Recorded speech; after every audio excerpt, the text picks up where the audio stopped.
has been exactly a month, so let's make this a big one. Hello everybody, RJ vs. Not Context here, welcoming you to part 3 of explaining the scaling of Dragon Ball. Today we'll be tackling the Cell Saga, and at this point we will no longer be using power levels. Again, sorry this came out so late, as you know I was gone for that month, so to somewhat make amends, I'm not going to ask for 20 likes. All I ask for is 5, and the Buu Saga video will be out within a week. Now if you look at the other explaining the scaling of videos, none of them have gotten to 5 likes, which is a little disheartening, but that's why it's the goal.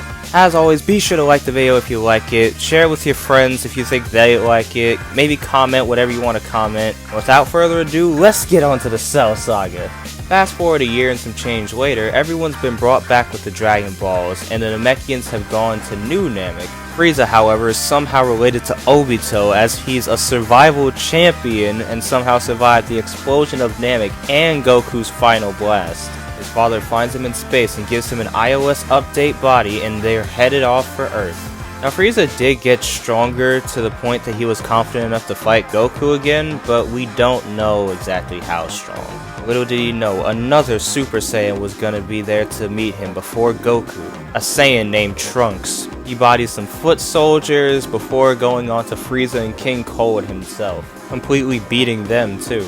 So Trunks takes everybody to meet Goku, who is returning from Yardrat, who's learned to actively use Super Saiyan along with a new technique that we'll get into later. So Trunks tries to test Goku, and Goku proceeds to flex on him by blocking all of his sword strikes with just one finger. Trunks then tells him of the grim future that awaits him. In 3 years' time, just 9 miles off of South City, 2 androids will appear that end up killing everyone, including all of the Z fighters, aside from Gohan. But Goku doesn't even die in the fight, he gets killed by a heart virus. Now some people use this to try to say that nuclear radiation can kill Goku, but 1, we don't know how he got the virus in the first place, and 2, Saiyan biology is different from human biology, as Saiyans can go to other planets and adapt to their gravity and atmosphere and breathe in space, albeit for a short period of time. So Trunks gives Goku the heart medicine and tells him how Vegeta cucked Yamcha, as he is the offspring of the Saiyan King and the MILF scientists Vegeta and Bulma, and he heads off back into the future. Goku then shows off the new technique that I was talking about, the instant transmission,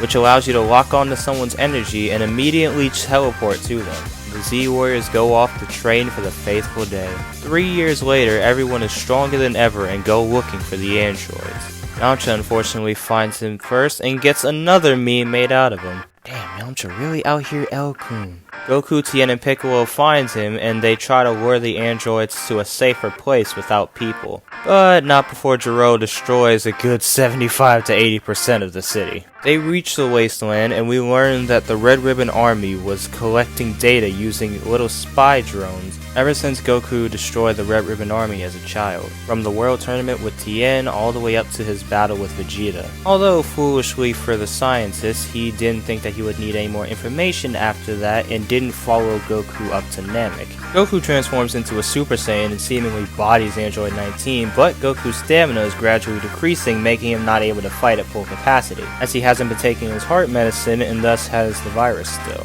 Goku tries to finish it with a Kamehameha, but Android 19 absorbs it and starts manhandling Goku and almost sucks his energy dry. That is until Vegeta shows up and has one of his best moments in the entire series, as after all his determination, he becomes the legendary Super Saiyan and destroys Android 19, showing that androids can indeed feel fear. Gero then runs off, and after absorbing Vegeta's blast and a good bit of Piccolo's energy, fights Piccolo, after getting a Senzu Bean and taking off his weighted clothing, which, as we established in part 2, increases your power level by 8%. And he proceeds to body Gero pretty easily. Anyone else feel like we overtrained for this? Gero escapes again, this time almost killing Bulma because she had to be nosy, and Trunks arrives to tell them that those were the wrong androids. and hopefully have a description beforehand, but whatever. Jiro makes it back to his lab and unleashes androids 17 and 18, two infinite energy models that are the ones that destroyed the future that Trunks was from. They then hatch a plan to trick Dr. Gero and free themselves and destroy the emergency shutoff switch that Dr. Gero has. The Z-Warriors find the lab and blast the door down, while androids 17 and 18 destroy the remote and kill Dr. Gero. In a pretty gruesome scene, a 17 puts his hand through Gero's chest, kicks his head off, and then stomps on it. Trunks attempts to destroy them with his strongest blast, and after it has no effect, they release android 16 and set off to kill Goku. Vegeta then fights Android 18, who surprisingly applies a pretty smart strategy for Dragon Ball. Since she is an infinite energy model, she takes that to her advantage by tiring her opponents out and then destroys them after they've weakened. This is exactly what we see get done to Vegeta, even giving him a chronic injury as she breaks his arm.